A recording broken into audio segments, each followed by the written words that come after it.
Welcome to the world of Paws and Tails.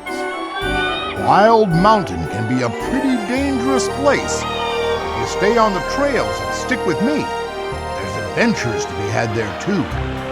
Come on, CJ, jump! It's too far! It wasn't too far for me!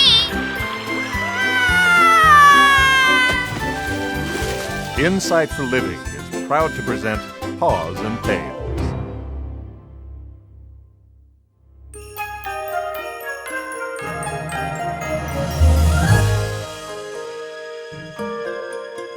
Howdy and welcome to Wildwood.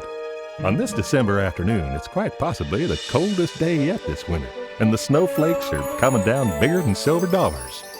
Despite the weather, the Cannonball is faithfully making its Sunday afternoon run. Paw Paw Chuck, Miss Harbor, and the club are all headed to Modesty to perform their Christmas reading at the Wednesday evening church service. They have one entire passenger car to themselves, although there is another car behind them taking some railroad workers home for the night. We're just a few miles away from Modesty now, and the kids have all been models of good behavior. Until, well, now. Okay, ready? Now! Come here! Kissy, kissy! CJ, look! Oh no! Uncle, run for your life! Mistletoe! First dibs. Hey, nice seat, CJ. Thanks, Ned. We should be back by noon or so. Children, find your seats. Okay, back in your seat, guys. We're almost there. Just a couple more miles. Ooh. Papa Chuck, what's happening? Hold on, everyone. Something's wrong! We're gonna crash! Marcia, calm down. Brace yourselves. Hold on.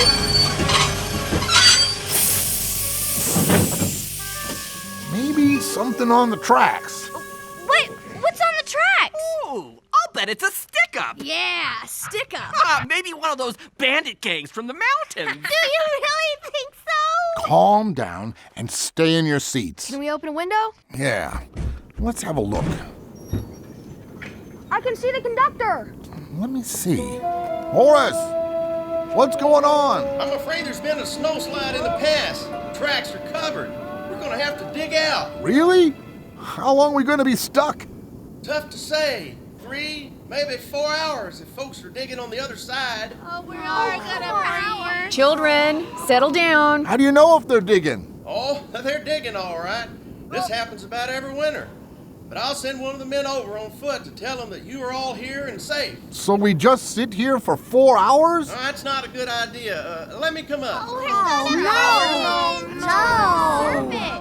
4 hours? We're gonna freeze. You see that big house up there on the hill? Well, hard to miss it. Well, it's the range mansion. I suggest you get Miss Harbor and the kids over there while we dig. It'll be warmer and a whole lot more comfortable, if he lets you in. Who's he? Nathan Range and his son. He's a mean old elk. He's chased about everyone off his land, one time or another. Is that really the kind of person we should be asking for hospitality? Well, even he wouldn't have the nerve to turn a bunch of kids out in the snow. I'd say give it a go. Well, the crew's leaving to dig out. I gotta go. I'll come get you when the tracks are clear. Good luck. Okay, let's do what he says. Okay, bundle up. We're not gonna make it in time for the service, are we? I don't know, sweetie. Don't forget your hat, Goose. Ned, your scarf. Oh, I got it. Thanks. This is just the kind of danger I have been preparing for. If he turns us away, we will need to use all of our survival skills. That's enough. Let's go and stay together. I'm going to go talk with Horace for a minute. I'll catch up with you. Well, it took no time at all to march through the snow and up to a rather intimidating front door on a rather intimidating house. Ooh. Say a little prayer. Here it goes.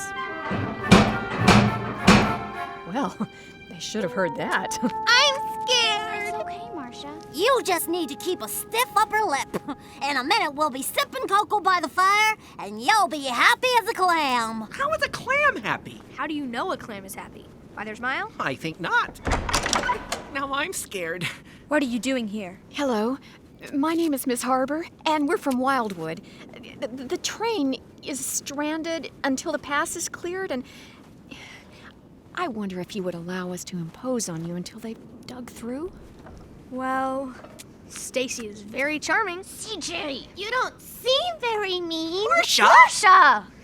Stacy is charming. Marcia is a little... I think Marcia is charming too. I'm Chester Range. Please come in. Marcia's charming. Who knew? Hey, guys. Hey, Papa Chuck. Hello. I'm Papa Chuck. Welcome, Papa Chuck. I'm Chester Range. Please come in.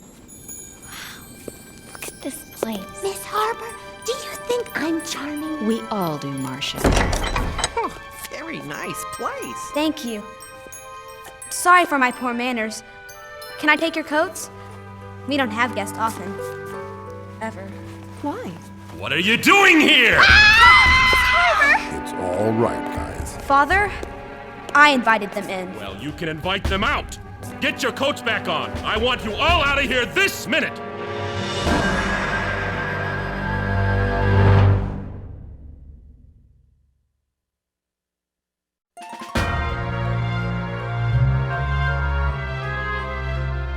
The scene could not have been more tense.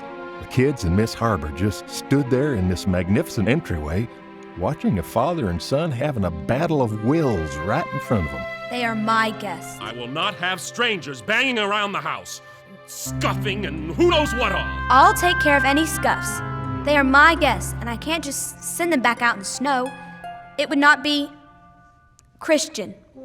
I'm shoveling a path to the barn. When I get done, I expect you all to be gone. I'm sorry. He's not as bad as he seems. Please take off your coats and come into the study. I think I'll go out and give a hand to your father. I wouldn't if I were you. I'll take my chances. What's his name? Nathan. Nathan Range. I can't move. Why not? I'm sorry. What was your name? Marcia. I'm Marcia Moffat, and I'm afraid to scuff. And I sure don't want to scuff. I'm Ned. Ned Cleaver. Nice to meet you both. It's all right. I'm Goose. Can I take off my boots? Of course you may, Goose. Why don't we all take off our boots? CJ Brown. Nice to meet you. Stacy Clemmer. Welcome, CJ. Stacy.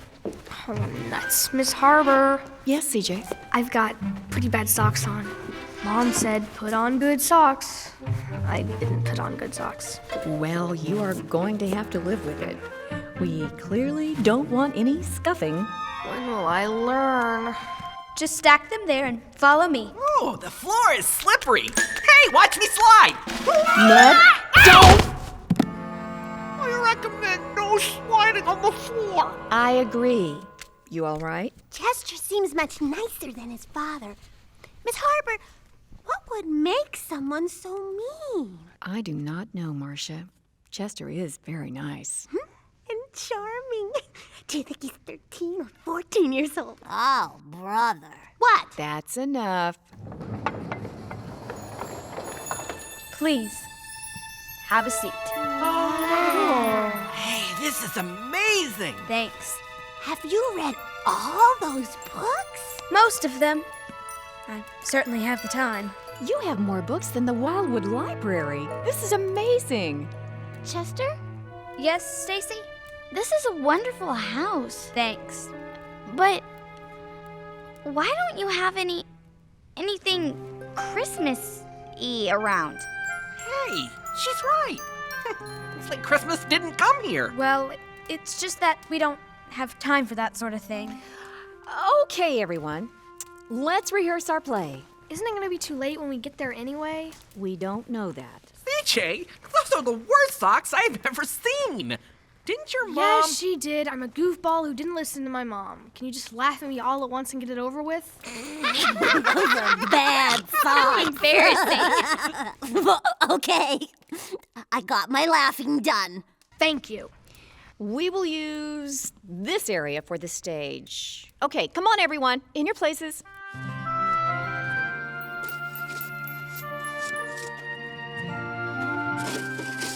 Nathan, hi. Everyone calls me Papa Chuck. Can I give you a hand? Suit yourself. Shovels are in the barn. Beautiful place you've got here. And peaceful. Most of the time. I'll bet it is. We were on our way to Modesty so the kids could perform their Christmas play for the folks at the community church. I know them well. Really? Do you go to the church? Used to. Oh, okay. Is it just you, your son, and your wife that live here? No. Just me and my son.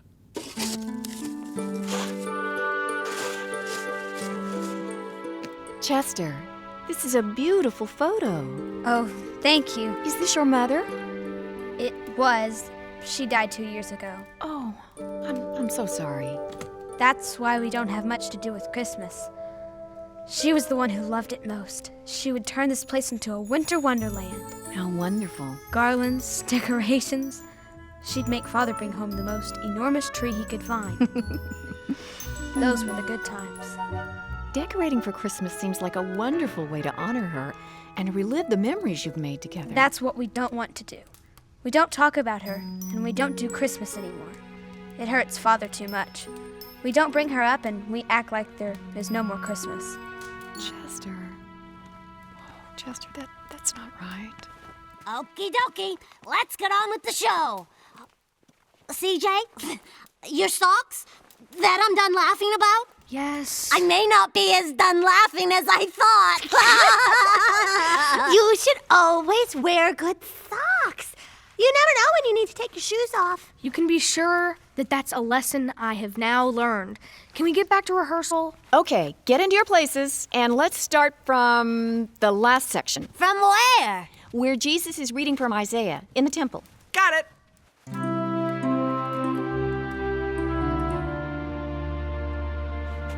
Sounds like the church really stepped up to help. Oh, they did. But after the funeral, they started bringing meals and flowers, wanting to comfort us. They all looked at us with nothing but pity. Chester and I have had enough pity to last a lifetime. I had them all pack up and leave. It was time to move on. Leave the past in the past. They wanted to help you get over your loss, to help you heal. We've healed. Having a lot of strangers sitting around reminding you of the pain, we'd had enough. And for your information, we don't celebrate Christmas because it'd be too painful for Chester. That is our choice. We healed ourselves. We moved on alone. Help him, Lord. Heal his broken heart.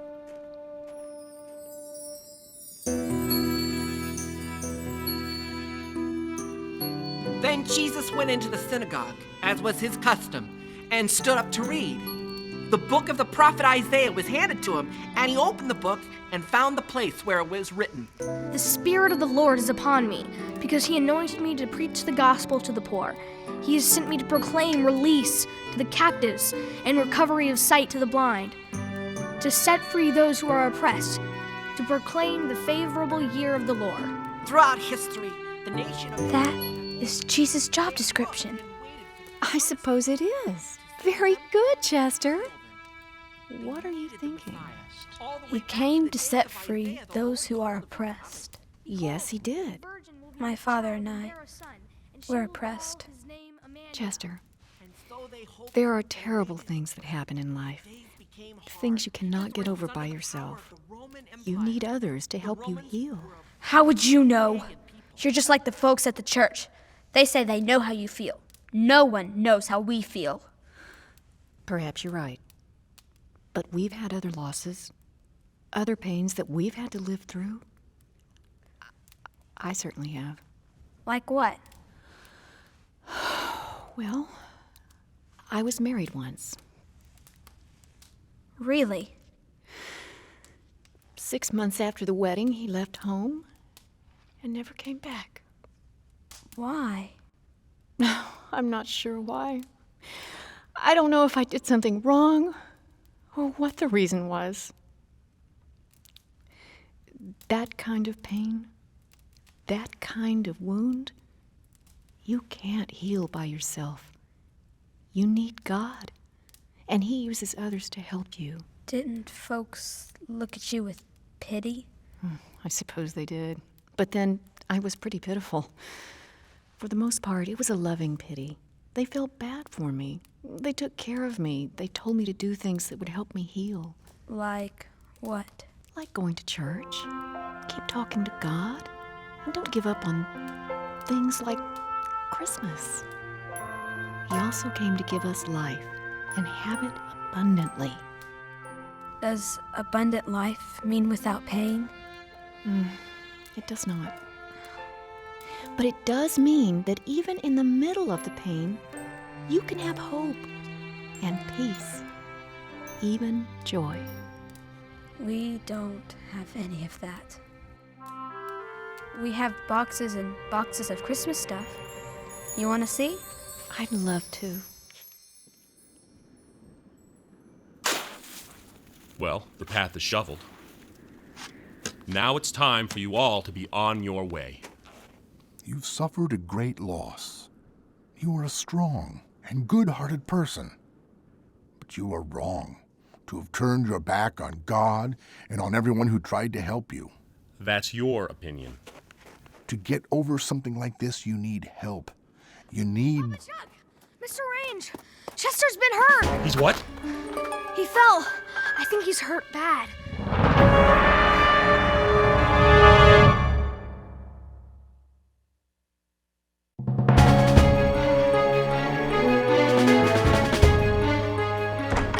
Chester! Where is he? He's in the hallway. Chester! What happened? He was trying to get some boxes down, and I think they fell on him. Knocked him off the ladder. Let's go. Try not to move it. Oh, it hurts. It hurts bad. Chester! Are you all right? I was getting the Christmas decorations down. I'm sorry, Father. That's all right. Where does it hurt? Oh, my shoulder. I think it's broken. We've got to get him to a doctor. The train should be able to get through soon. How is he? He thinks he's broke his shoulder. Oh, am I going to be all right? Of course you are. Just try and be still. Maybe ice. Should we get some ice on it? Let me take a look. I've taken a few falls in my time. Chester? It's all right. I need to press here. Stop it! That's enough! It's not broken. It's not? How do you know? I did the same thing once. His shoulder's out of the socket. It hurts like crazy, but it's not broken. What do we do? We put it back in. How do we do that? Nathan, you hold him down, and I'll pull on his arm and pop it back in place. You're gonna pull on it? You'll do no such thing. You can't just leave it like it is. If it's not broken, it'll take care of itself. No, it won't. It'll get worse. It'll hurt awful bad when I pop it back in. And then it'll be over. He'll feel better and it'll heal fine. There's no other way. I don't know. He's gotta do it, Father. Just let him do it. How do I hold him? Let him lay down, and you keep his back to the floor. Ready, son? Yep. 1, 2, 3! Chester! It's back in. He'll be fine. That hurt. I know it did. It already feels better. Papa Chuck, thank you. Welcome. You're not going to want to move that for a few days. You'll probably want to get a sling. I think we can take care of that. Mr. Range, do you have an old sheet or linens that we could make a sling out of? Of course. In the closet, around the corner. Let's get you to your room. Here we go. Don't cry, Father. I'm fine. Yes, you are. Well, they got Chester all fixed up in his room. Between Miss Harbor and the kids, Chester was being served hand and foot. Papa Chuck and a very tired Nathan Range sat in the study staring into the fire, just thinking some serious thoughts. I needed you. Excuse me? I couldn't have cared for him without you. Just glad we were here. Maybe the train is clear. Is it the train? Maybe so. Is the train ready to go? We'll know here in a minute. CJ, you really ought to wear better socks. I will. From now on. Forever. Oh, Nathan, sorry to bother you, but we heard that the group from Wildwood is here. Welcome, Pastor Nash. It's no bother, and come on in. Well, there's a whole lot of us out here. Did you bring the whole church? Almost. Hey, Paw Paw Chuck. Pastor Nash, good to see you. What are you doing here? Well, yes, we heard that you were stranded here, so I wanted to get a couple of sleighs together and come out to your rescue. Well, as it turned out, almost everyone wanted to come too. Oh, hello, Miss Harbor. Pastor Nash! Well, come on in, all of you, and warm up by the fire. You really mean it? I do mean it. You're welcome here. You're all welcome here. Nathan, you look good. I am. Father, what is it? Well, it seems it's the whole church. They came to get Papa Chuck, Miss Harbor, and the kids. Hey there, Chester. What's wrong with your arm, son? We'll tell you all about it. Everyone up. Find a seat, and I'll put on some coffee. We'll help. Yeah, we'll help. Thank you, girls. Well, we couldn't get to the church, but the church came to us. Should we perform here? Please do. Well, the study is big enough to hold everyone. I don't see why not. That would be splendid. Nathan? Let's move some chairs into the study. Look at all the Christmas decorations. There's boxes of them. Mr. Range, would you allow us to put up some of the decorations? Can they, Father? I would be very grateful if you would. Let's get to work, ladies. Papa Chuck, thank you for your help. Thank you for everything. Merry Christmas, Nathan. Hey, where's the Christmas tree? I guess we'll need to go out and get one. Can we help? Yes, you may. Chester, can we get some good socks for CJ? This is so embarrassing. Merry Christmas, everyone! Nathan and Chester turned a corner that year. They had asked Jesus to forgive them and save them from their sins years ago. But that Christmas, they let Jesus show them how to live. How about this Christmas you quit just getting by? Maybe this is your Christmas, to let Jesus set you free. In Bethlehem was born a holy baby. All the faithful had been waiting for that night. As Emmanuel was lying in a manger, they knew he'd come to bring his glorious light. Shining in the darkness, he sets the captives free. Because of his great love for us, there's new life for you and me. He is the peace that stills our souls. He is the joy that makes us whole. He is the hope of every lonely heart that's broken. In him we will never be alone. So let your heart become his home.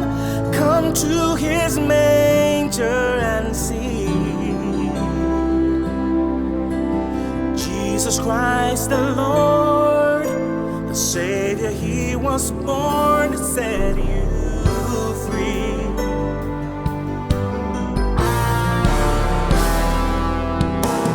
When you find the world's left you forsaken, he's the one who knows your sorrows and your fears. No matter how your life's been torn or shaken, he'll be there to help you through the tears. Shining in the darkness, he comforts like a friend and offers us his healing touch, so we can